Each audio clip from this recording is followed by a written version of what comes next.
Hello, everybody. We have come a long way from our first discussion on special relativity and inertial reference systems. Today, we will first jump into the ideas of general relativity, and we'll see that the idea of the idea of inertial reference frames does not work in general relativity, and we have to define a new concept now, which we'll call the local inertial frame.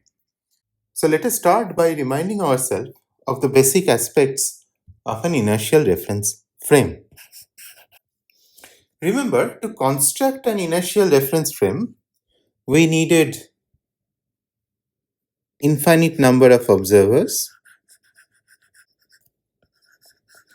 and these observers are with zero relative velocity with respect to each other. So I can say also stationary with respect to each other. This is one aspect. The other aspect is that they all have clocks.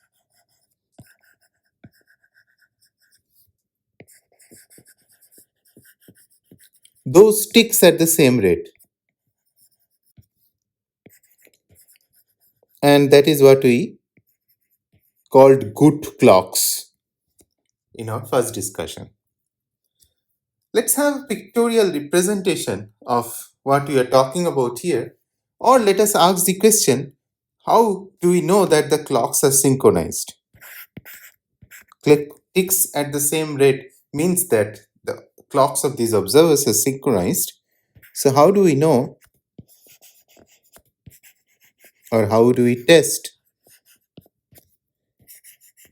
the ticks of the clock, which is basically that they're synchronized?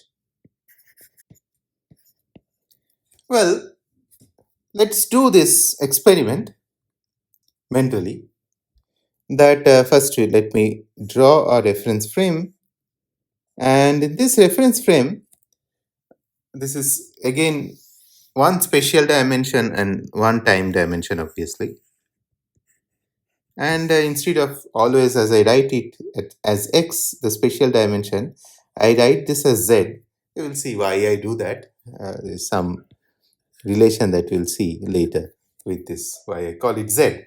And the y-axis or the vertical axis is obviously ct. And we consider here two observers, so that is good enough for us. One is at a smaller z and one is at a higher z. Each of these observers have their own clocks, and they are ticking at regular intervals, and let's say that these are the tick tick tick of these clocks.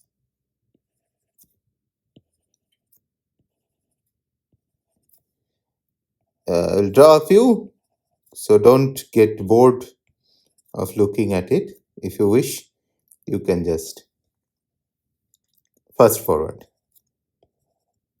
Okay, so these are the ticks of the clocks, individual clocks.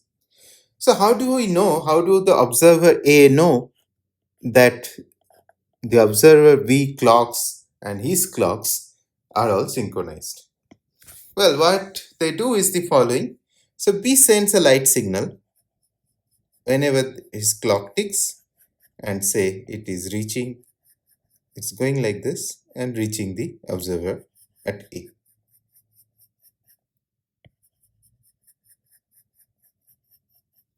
Okay. And this is what will happen for an inertial observer. They will reach exactly at the same interval. So this interval between the reaching of these light signals to this the observer A will be exactly same as the interval of his clicks. And that's how you will know that these two are synchronized. Okay.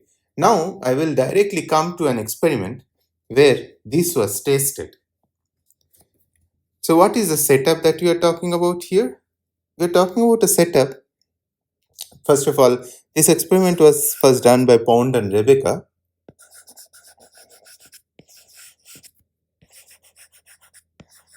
And later it was the precision was increased.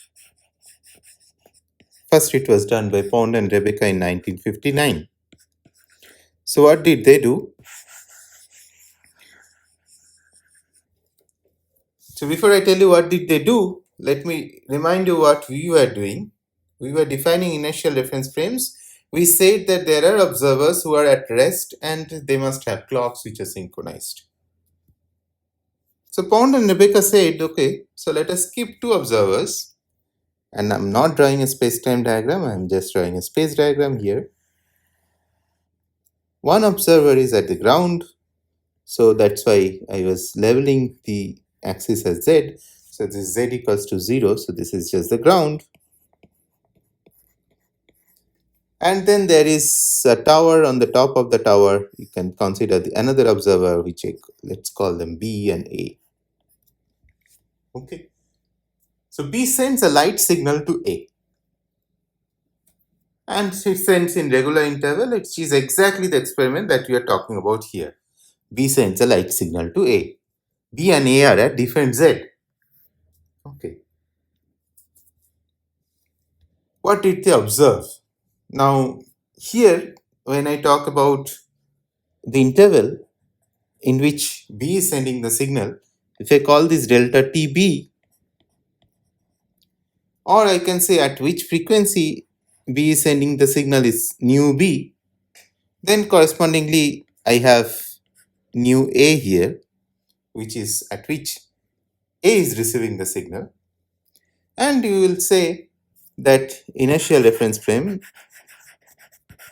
based on which you have drawn this diagram. So that is my definition of an inertial frame, where nu A has to be equals to nu B. So now Pond and Rebecca can check that both A and B are the observers. So this B is sending light signal towards A, but both of these observers are stationary on, obviously this is ground, so I'm talking about Earth. So they are stationary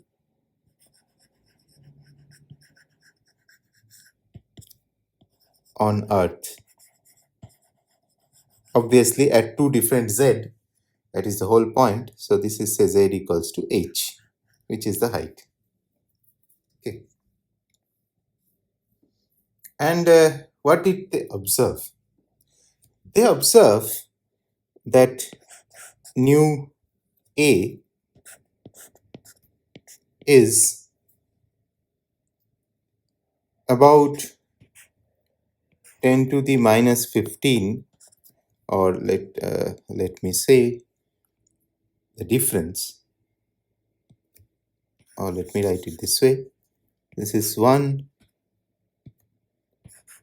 plus 10 to the minus 15 times nu B.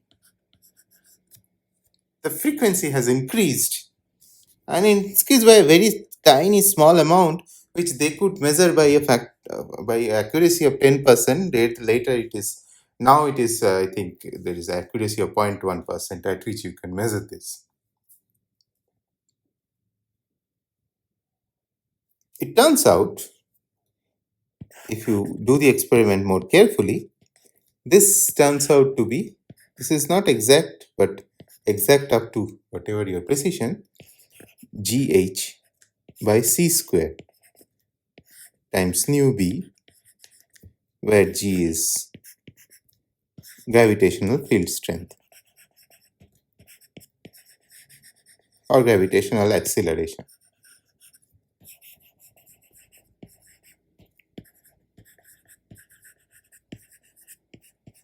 You can verify this.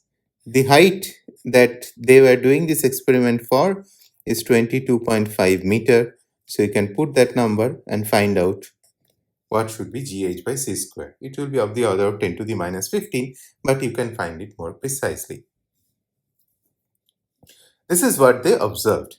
So they observed that the clocks does not remain synchronized in a gravitational field, and the amount of going out of synchronization depends on the value of g. That is important. What does it mean? This means, so this is the result of the experiment. This means, so the conclusion is very drastic,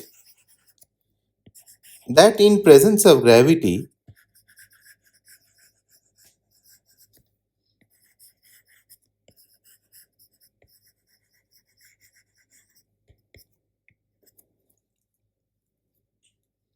we cannot construct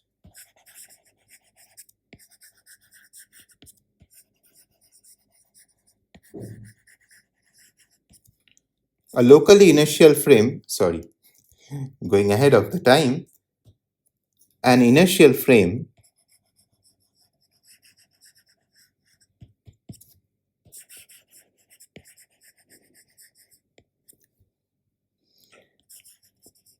by a collection of stationary observers.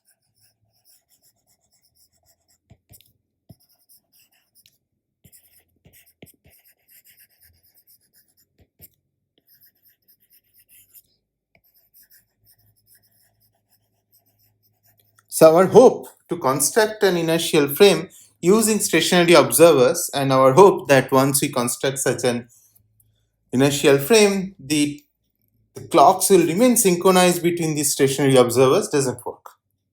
Okay. Now, Pound and Rebecca did this experiment in 1959. They expected this result because in 1916, Einstein understood this without doing any experiment, just using experiments in his head, which he called Gadenkind or thought experiments. So, what was he thinking about? So, let us go through the arguments and what was known at that time. And for that, I have to go back to the Newtonian mechanics. So, if I consider Newtonian mechanics,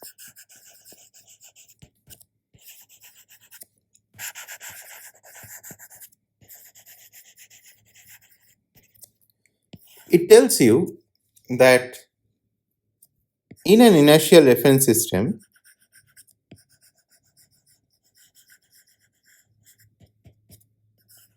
or inertial frame, say, force applied is proportional to the acceleration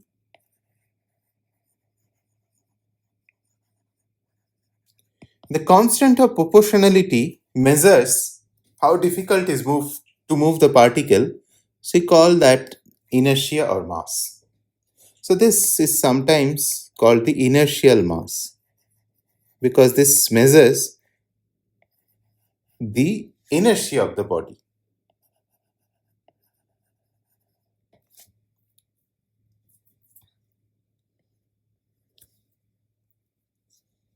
This is the laws of Newtonian mechanics, the second law of Newtonian mechanics.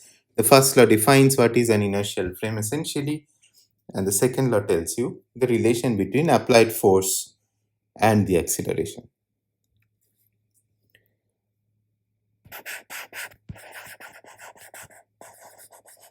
Complete different theory, Newtonian gravity. First of all, this is a theory of dynamics. It tells you how a particle moves. Mechanics tells you what, given a force, what will be the acceleration. A dynamical theory tells you how do you get that force. So here, that same force applied is the force of gravity, and that you say is proportional to the mass of the body on which the force is being applied, and I will write G, which is the strength of the gravity.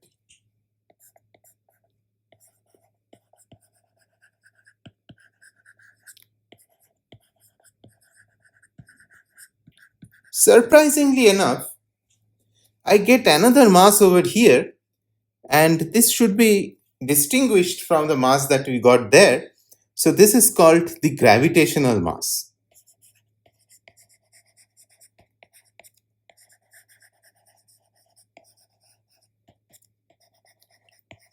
and there is no reason that these two will be same. One is telling you there is a force called gravity, the strength of which, if I know, then the force I can calculate by a proportionality constant, which is m suffix capital G.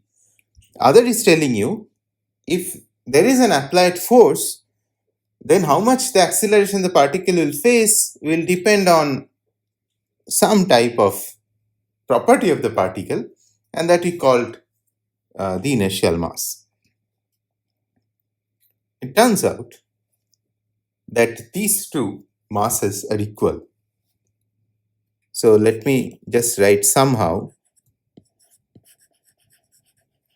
with an exclamatory marks, and this is what was bothering a lot of people, including Einstein. Somehow these completely different things are exactly same. What is the consequence of that? The consequence is, so this the consequence which is, okay, let me write, consequence is that if the applied force is the gravitational force, then A is equals to G, and G, because of that, has the dimension of acceleration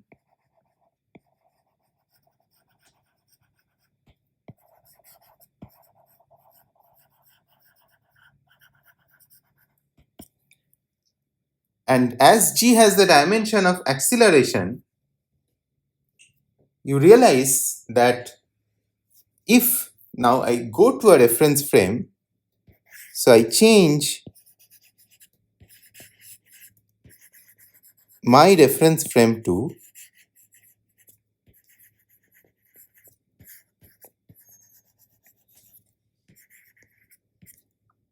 one that accelerates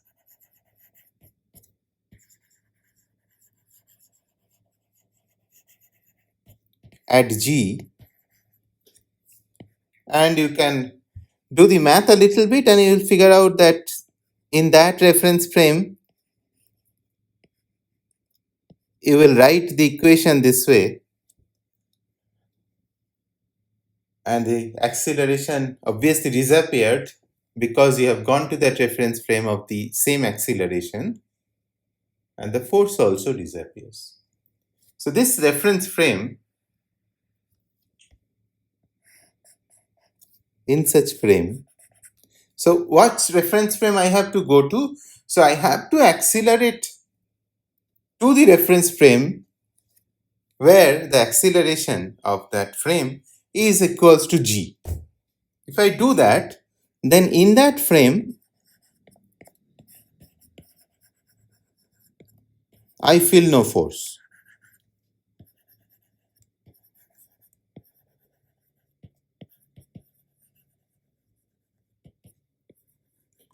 Somehow the gravity, which is a force, has disappeared for me as I am in that frame.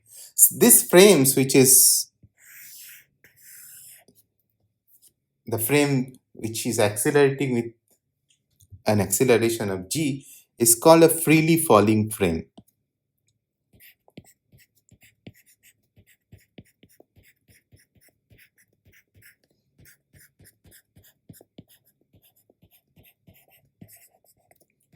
And this is quite easily understood why it is called a freely falling frame, because all that you have to do is you have to break loose from whatever your attachment is, then the gravity will pull you down at the acceleration G, because that is what this equation ensures, that if you are not attached to anything else, then the gravity will pull you down with the acceleration G, and as you fall freely, the gravitational force disappears.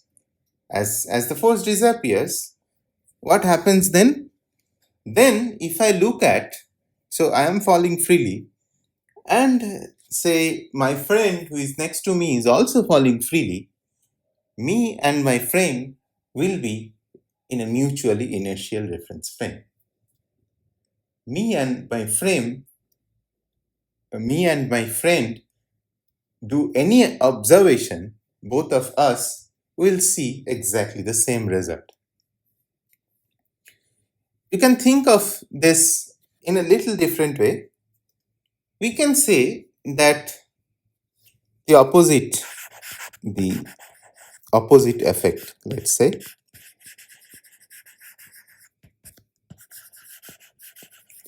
what is the opposite effect? The opposite effect is the following. Imagine that you are in space, so there is nothing to refer to, and you are in a rocket ship. The rocket is stationary. You don't feel any gravity. There is nothing to pull you. But suddenly, the rocket starts to move, and the rocket accelerates this way with the acceleration g. Okay, what will you feel? Well, imagine Newton's first law. If I'm standing outside the rocket, I'll not see you getting accelerated. I'll see the rocket getting accelerated, and you, who may be floating somewhere here, as the bottom of the rocket hits you, you will feel a force. And that force, if your mass is m, that force is exactly equals to m times g. So being in the rocket, which is being accelerated at g, you will feel a force which will look exactly like gravitational force, which is equals to m times g. So it turns out that acceleration and the gravitational force, here all we are talking about are constant gravitational force. Constant means this g is not changing at different points in space. These two are completely equivalent. Or I can say from the previous example that if I am in a freely falling reference frame in a constant gravity environment, that reference frame is inertial. Because in that reference frame, if I look to my neighboring observer, we can exchange light signals, and that should then remain synchronized. Okay, so let me first write this down. This is a very important, this is the starting point of special relativity. This is called the Wick principle of equivalence.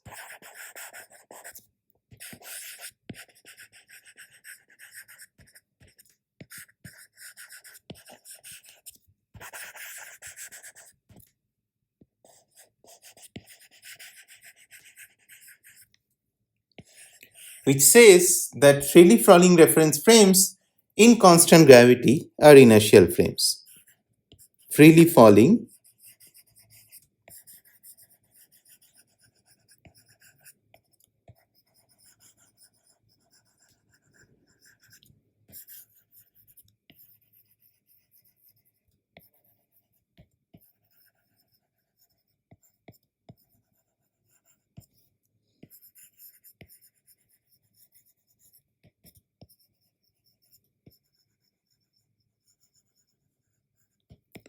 You see, in that case, if that is true, then what should happen? If you go back to the Pound and Rebecca experiment,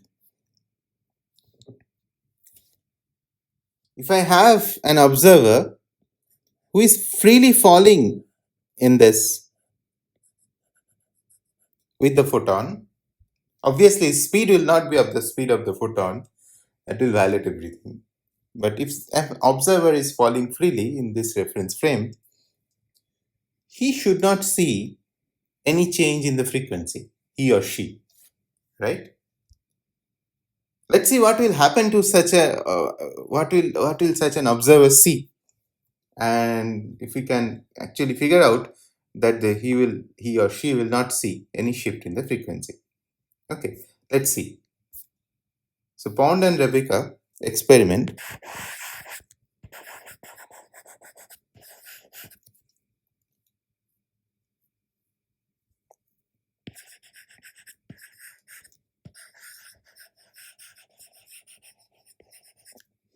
from freely falling frame.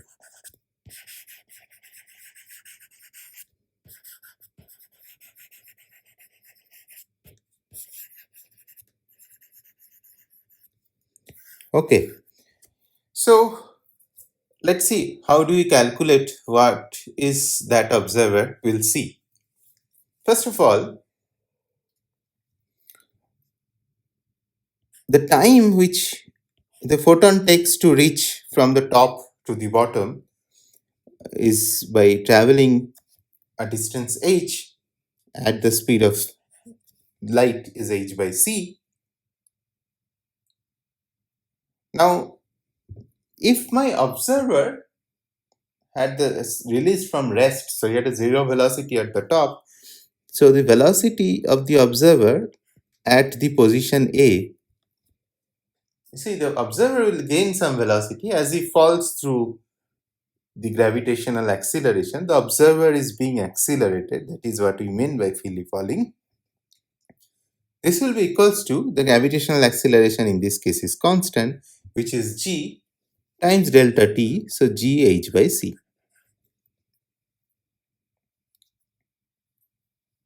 You will see a shift in the frequency.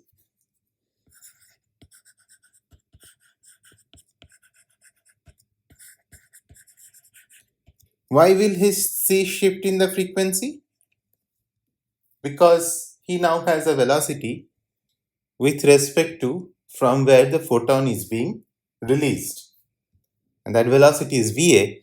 So he will see a shift in the frequency, which is Va by c, which is gh by c square, which is exactly the same as what was observed. So the shift or the differential shift delta nu by nu is gh by c square. So the observer who is freely falling will just interpret that the frequency has changed, but the frequency is supposed to change because the observer has gained some velocity from where the photon was emitted. So there will be a Doppler shift, and he will interpret it with a Doppler shift, which is all completely done in inertial reference system. So that freely falling observer actually has an inertial reference system who can interpret the change in the frequency by using Lorentz transformation essentially. That is how you get the frequency shift log. So this is, to be precise, let me write this as delta nu by nu.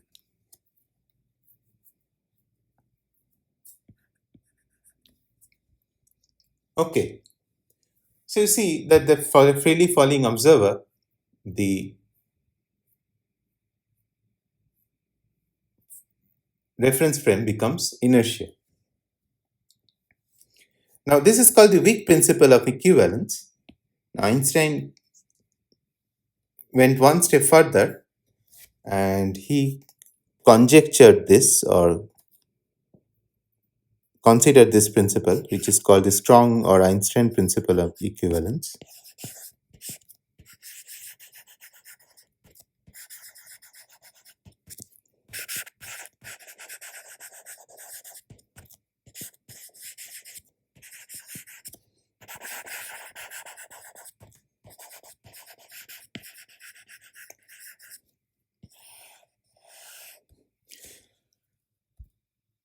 You see, it may be that you can interpret this shift in the frequency using the Doppler shift, which is a Lorentz transformation phenomena, because of the fact that locally in a constant gravitational field,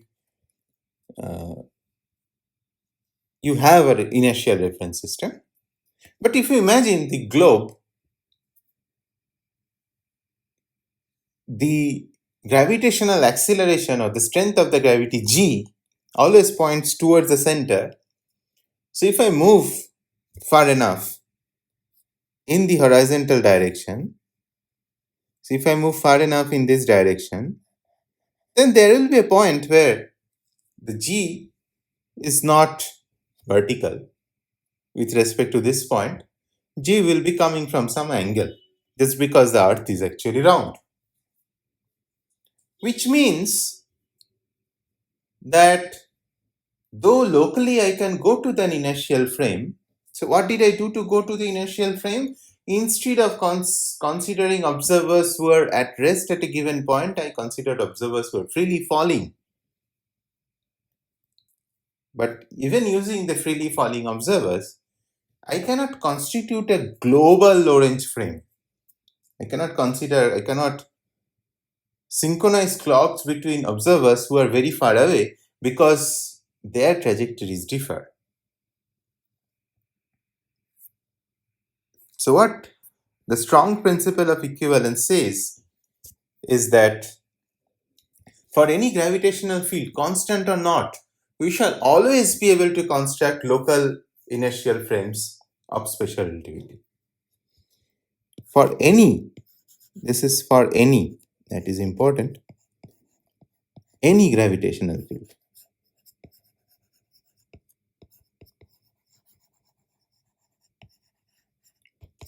So if you look for small region of space, we shall always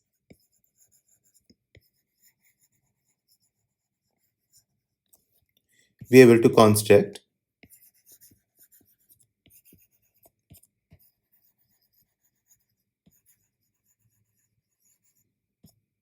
local inertial frames. So local, again, around a point it is inertial.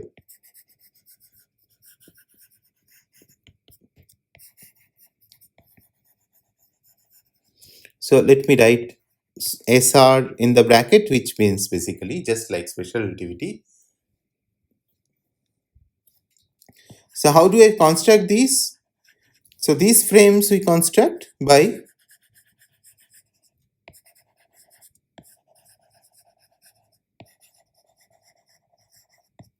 means of freely falling observers.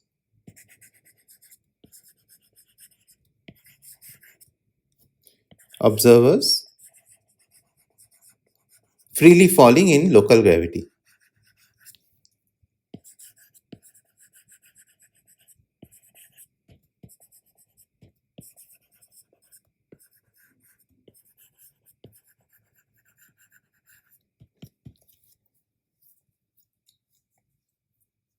Now, this is more important. In these frames, in these local inertial frames,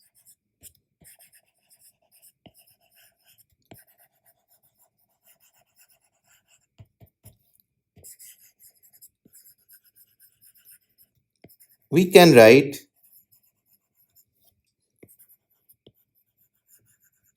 physical laws. Physical laws are written in terms of differential equations.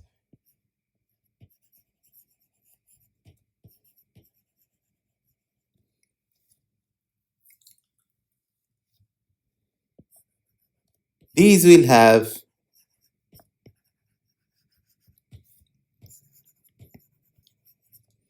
same form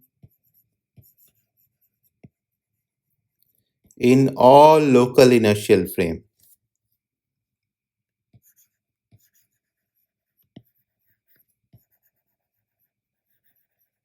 This is very bold. And this is, as I said, this is a principle. You cannot question this. You can always test this by doing experiments. What it is saying is that, okay, it is fine that locally I can construct an inertial reference frame by means of freely falling observers. But if I construct such a frame and write down a physical law in terms of some differential equation in that frame, anywhere else in the universe where the gravity is completely different, if I construct another local inertial reference frame, the same differential equations or the form of the same differential equation should hold there. And that's a very strong statement, and that's why it is sometimes called the strong principle of equivalence. Okay, so what we are still do not know is, or what question you should ask is, How local is local?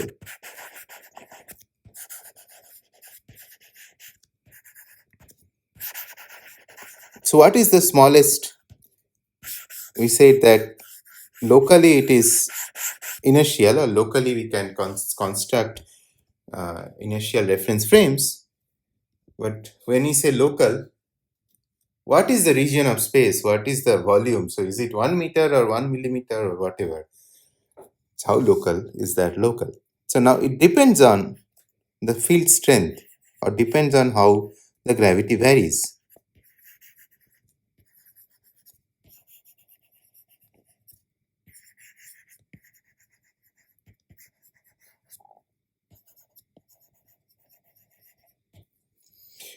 But I will leave it here, just poking you to think about it more. And the answer to this question is very, very deep. And maybe at the end of the course, we will not answer, but address this again. Now, what we have understood is that whatever we have learned so far, the reference frames and the corresponding geometry and mathematics of special relativity, that of the inertial reference frame, all will work in a local setup. But then if I want to now compare things happening at one point in the space-time to the completely different point in the space-time, somehow I need to know how to connect these two different points. And that's what will lead to the fact that in these local inertial frames, we can write physical laws. These will have the same form in all local inertial frames. So you should be able to connect one local inertial frame to a completely different local inertial frame. And for this, we need a little bit of more mathematical structure, and we need to keep things that we have already discussed without mentioning much mathematical structures in them into more strong footing. So let us do that now in the rest. Let us start doing that now. So come back to mathematics a little bit, such that we can have a mathematical description of a local inertial frame. Okay, now to do this, we will start by the idea of what is called a manifold.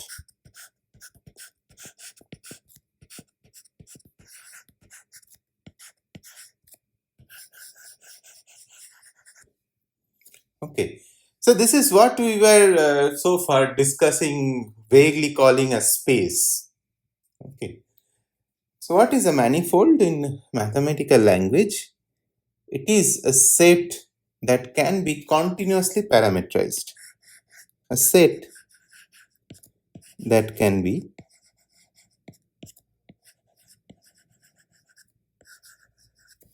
continuously parametrized.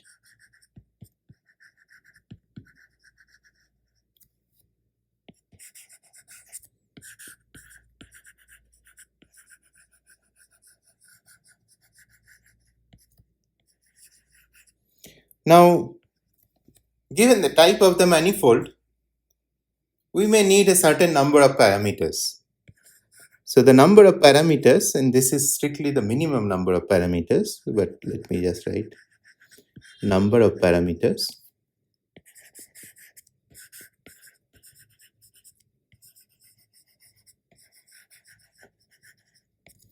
needed to completely parameterize the set is, let me not write each and every word, this is called the dimension.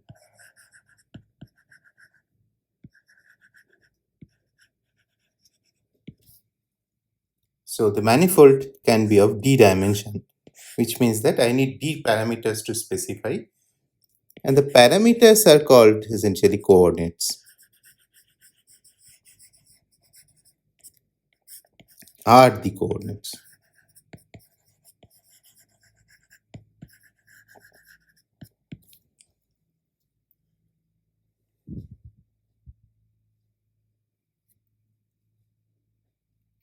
Okay. Now, so which means that I need d coordinates to parameterize the manifold. Now, there are a few things which are important here.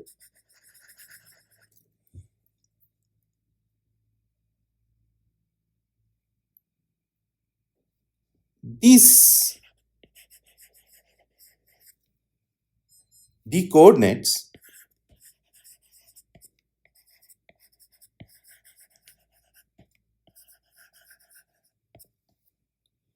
can be mapped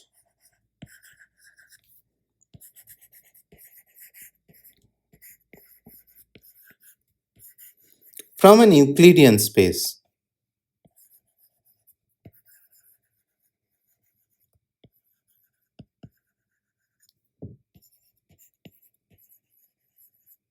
Okay, this is what we'll bring to the local inertial thing.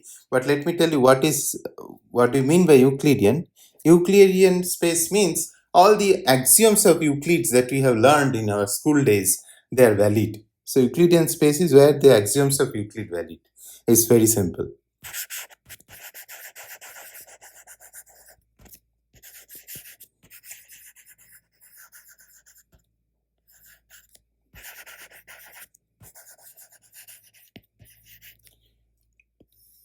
So, for example, if you count the inner angles of a triangle, it will always be 180-degree. Two parallel lines will never meet, etc., etc. I guess that you are well quite familiar with those. That's what you learned as geometry when you were a child. So that is what is Euclidean space. So the point is that every point in your manifold can be mapped to a point in a same dimensional Euclidean space. So neighborhood of any point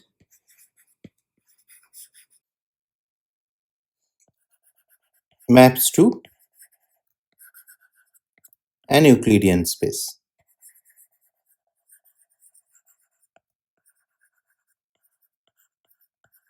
Or you can call this as local Euclidean.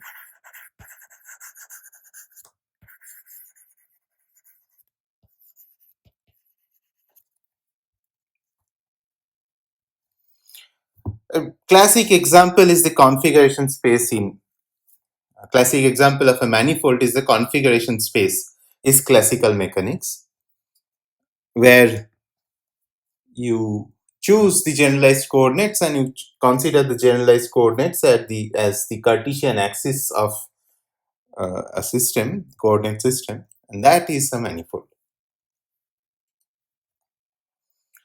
Now, locally, though it is Euclidean, globally the geometry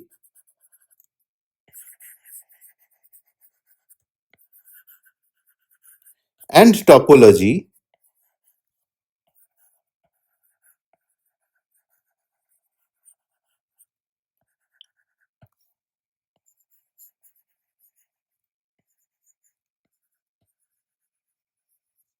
can be anything for a manifold.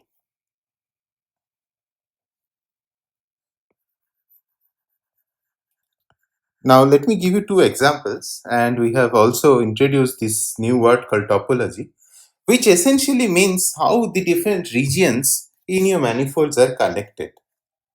Okay, so for example, if I have a sphere, and let's consider the surface of a sphere.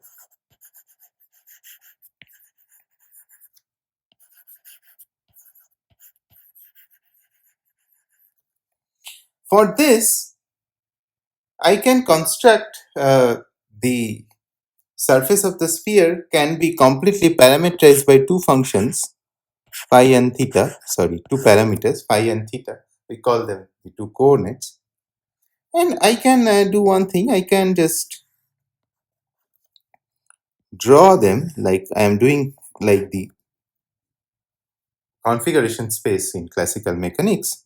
So particle can move on the surface of a sphere. So its configuration space looks like this. Theta goes from 0 to pi and phi goes from 0 to 2 pi.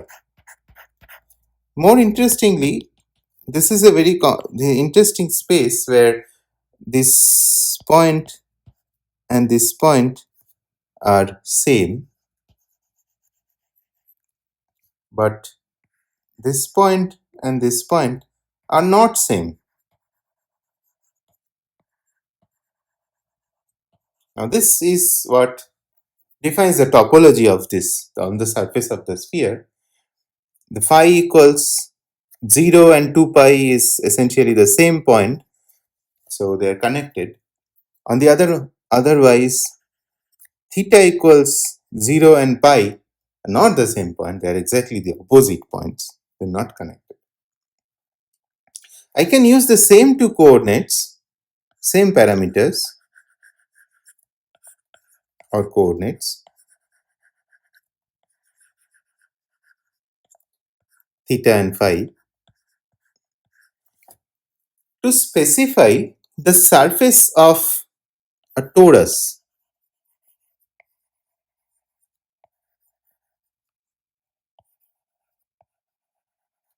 So what is a torus? A torus is like, if you imagine that you have a cylinder which you roll up. So the cylinder rolls up and you joined the ends. So that's a torus. Here I can consider one angle as theta and the other angle as phi, and that if I specify these two, theta and phi, you will be able to tell me where in the surface of the torus you are. And again, if I want to plot now theta and phi, you see that phi goes from 0 to 2 pi, theta also goes from 0 to 2 pi, and now in both ways they are connected or they are same. Phi equals to 0 is same as phi equals to 2 pi, the same point. Theta equals to 0 is same as theta equals to 2 pi, the same point. So the connectedness of the points in the surface of a sphere and the surface of a torus are different, though they are specified by the same parameters. If I take a small region, if I take a point and take a small region on the surface of a sphere, we know we live in this place of on the face of the earth. So this is flat. This is quite Euclidean. So as a small region on the surface of a torus.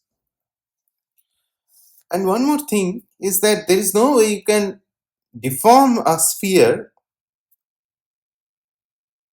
continuously without punching a hole or reducing a hole to make it a torus, because you have to make a hole which is there in between. But just imagine, just for imagination purpose, think of a teacup. It has exactly the same topology, so to say, as that of the torus, because the entire cup can sink slowly to a small region, and then what is will be left is the handle, which looks like a torus. On the other hand, if I have a cube that has the same topology as that of the sphere, because I don't need to make a hole or anything to transfer a sphere to a cube, right? So that's enough discussion on this on the manifolds. Now we just don't need a manifold, we need manifolds with very certain properties. So you need a differential level manifold.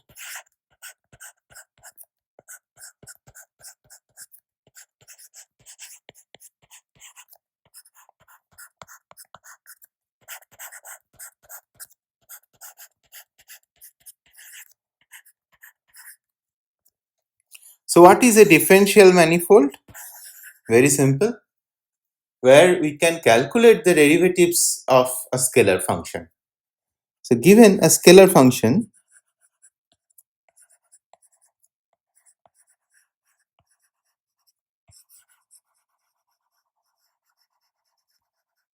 At every point here, at every point,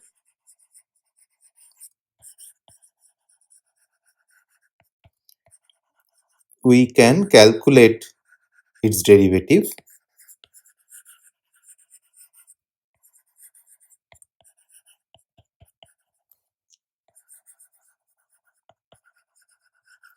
with respect to the coordinates,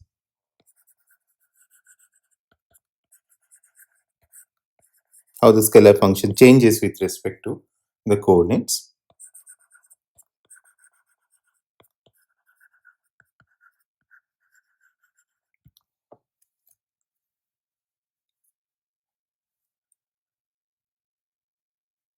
The map from this space, from this point to the point in the local Euclidean space,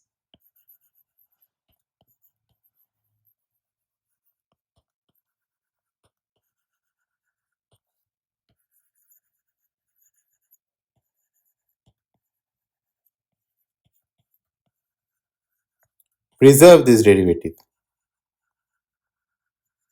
So the when I map from a local map the derivative map the point to the point in the local Euclidean space, that local Euclidean space, if I calculate the derivative around that point, it will be preserved. It will be same.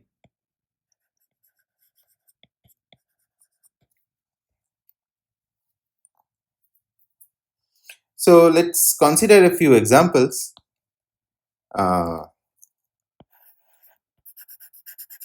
Surface of a sphere,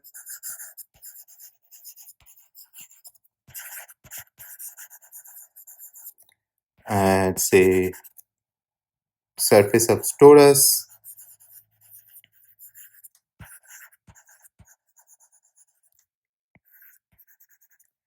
tip of a cone. Well, these are differentiable. The tip of the cone is not differentiable. Now, once I have a differentiable manifolds, now I can impose all the differential structures that we have learned. So we can define one forms.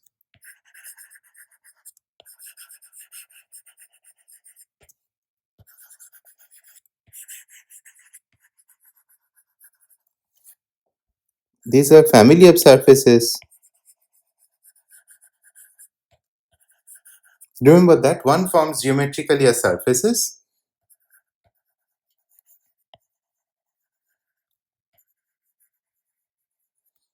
Phi is constant. So the one form we'll call d phi. Components will be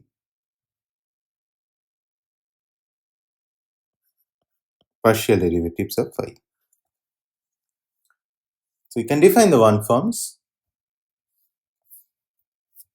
We can define vectors.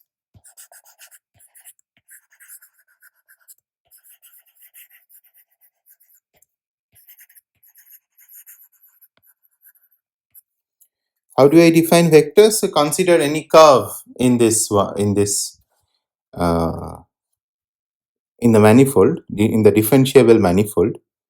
A curve parametrized. When I have a curve, I have a number which changes along the curve. So that number is the parameter of the curve.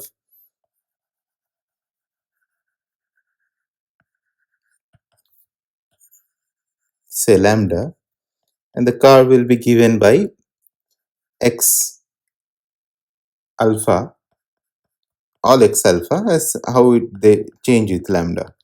Okay, so I consider such a curve, and at any given point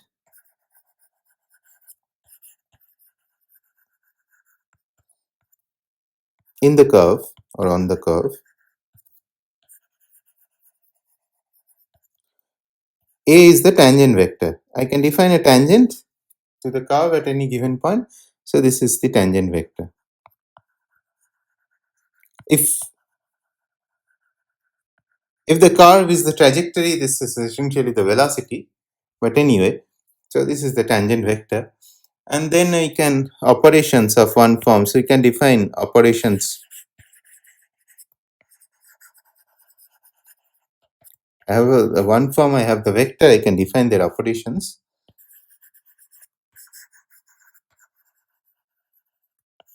And so these are just recapitulations, because what I am saying is that this is the structure which is required to do all these things, which we discussed earlier also. But anyway,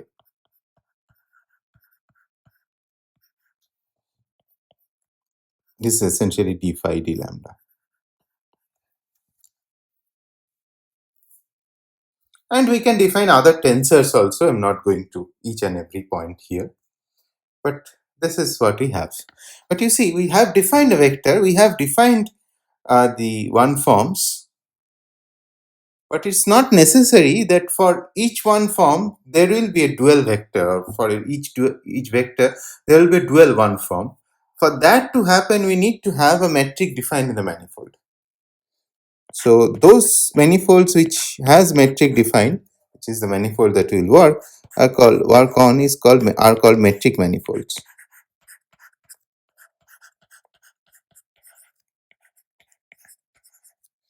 So let me ask you a question here, and you think about it, whether we can consider or we can define a metric on the manifold which is the phase space in the usual sense. I will not go any further from that, but ring that sentence in your mind for a few moments and try to figure out if you can actually define.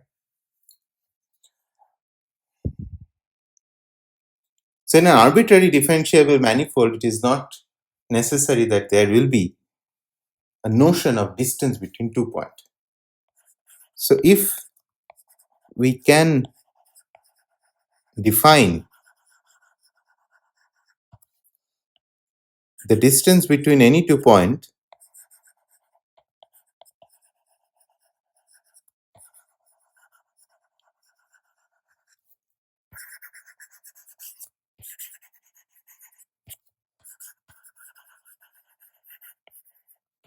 in the manifold,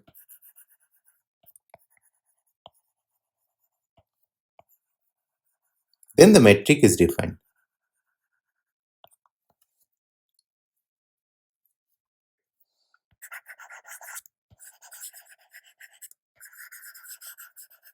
So which is metric is a 0 2 tensor, and it's also a symmetric tensor.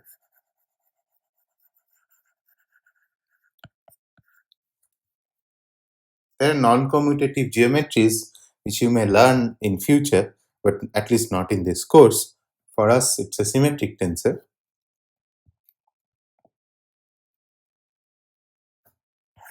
And we call this G, as we know.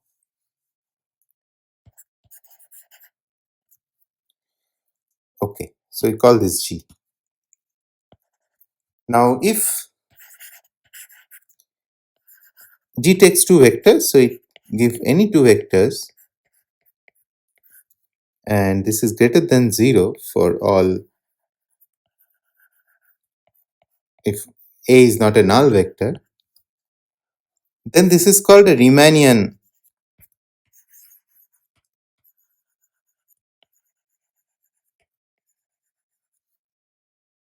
manifold.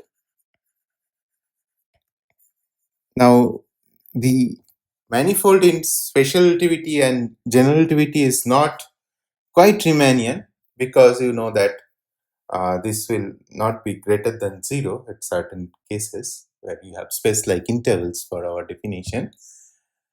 So we call it a pseudo-Riemannian manifold. Okay. So the manifold that we deal with in special and general relativity is called a pseudo-Riemannian manifold. So I will not go into the calling it always pseudo-Riemannian manifold, because we call it Riemannian manifold in usually in physics. But mathematicians, if they listen to you calling it a Riemannian manifold, may attempt to kill you. So stay away from them.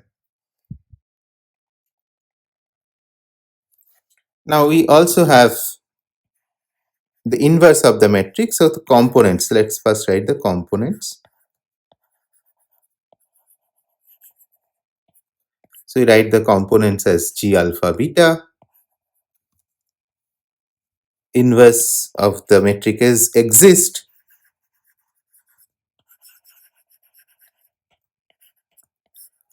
The components we write as G alpha beta upstairs.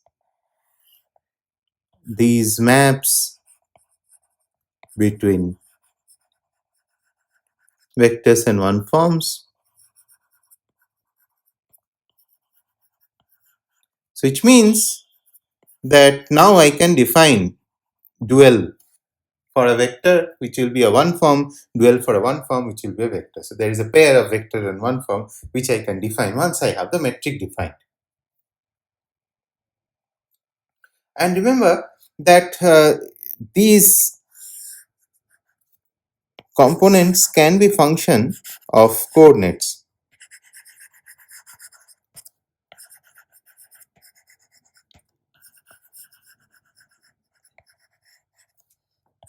This is important because it is just not that you can, if you know the components of the one forms, for example, you can just change the sign of some of them, the special part, and get the components of the dual vector. That's not quite true because these metric components depends on the coordinates.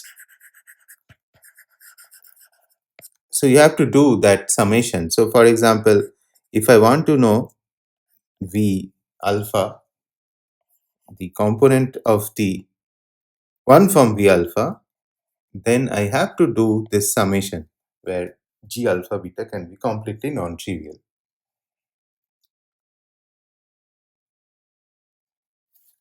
Now, this is the important, very important point. In a differentiable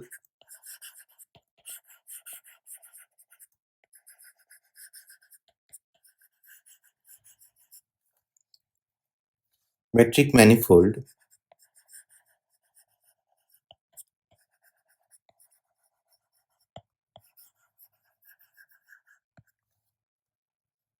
the local metric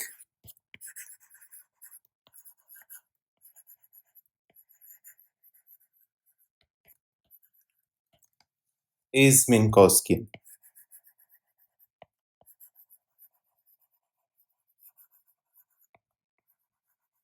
which is basically that G alpha beta local. This will give now it's a name.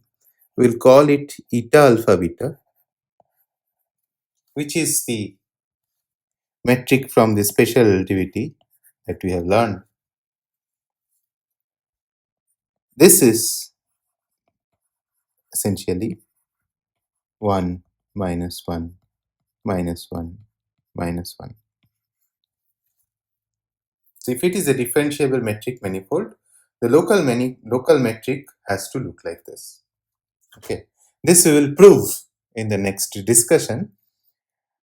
Just let me define one more thing, that the signature of the metric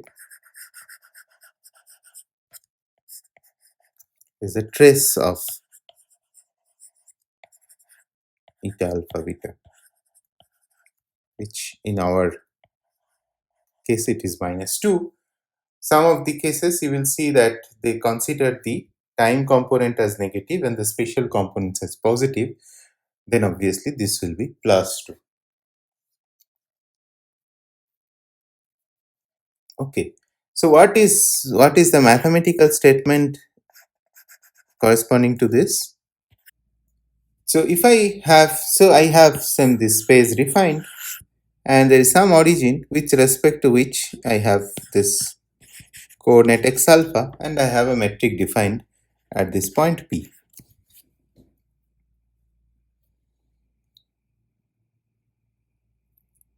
Now what I do is I go to that point P and I choose a new coordinate system by taking P as the origin. So now the coordinates is called, say, x mu. Okay. So if I write G in terms of x mu, so this is local coordinates. Okay. So this x alpha is origined at somewhere else, and P is just a point. But then I have come to P and set the origin at P. So this will be the coordinate of the freely falling observer, but that is what we call the local coordinate here. So if I write now G alpha beta, let's call this prime because otherwise we may get confused. X mu, this is what I just written over is telling you that this is equals to eta alpha beta, and obviously that is only to locally. So I have order, and this is can be surprised, order x mu square, order of coordinates square with it, not order of coordinates. And that is important. And that makes me write that g alpha beta del x gamma calculated at that point P is 0. The first derivative of the metric with respect to the coordinates is 0, because when I write g alpha beta locally, I have the eta alpha beta, which I said that I should have, which is constant. All the components are constant, plus something which depends on the second order in the coordinates. So because I don't have the first order in coordinates, this is equals to 0. G alpha beta derivative is 0. And then if I have higher order derivatives of uh, the metric at this point, it's not necessarily 0.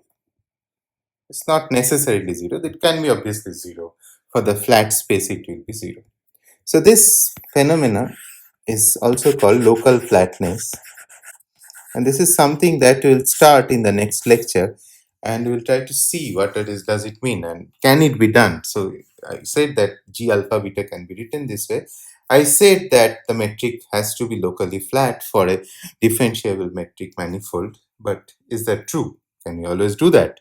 This should not come to you as a surprise, because we know that if it is locally flat, then the Christoffel symbols has to be 0, because for the flat case, the unit vector doesn't change. The Christoffel symbols has to be 0.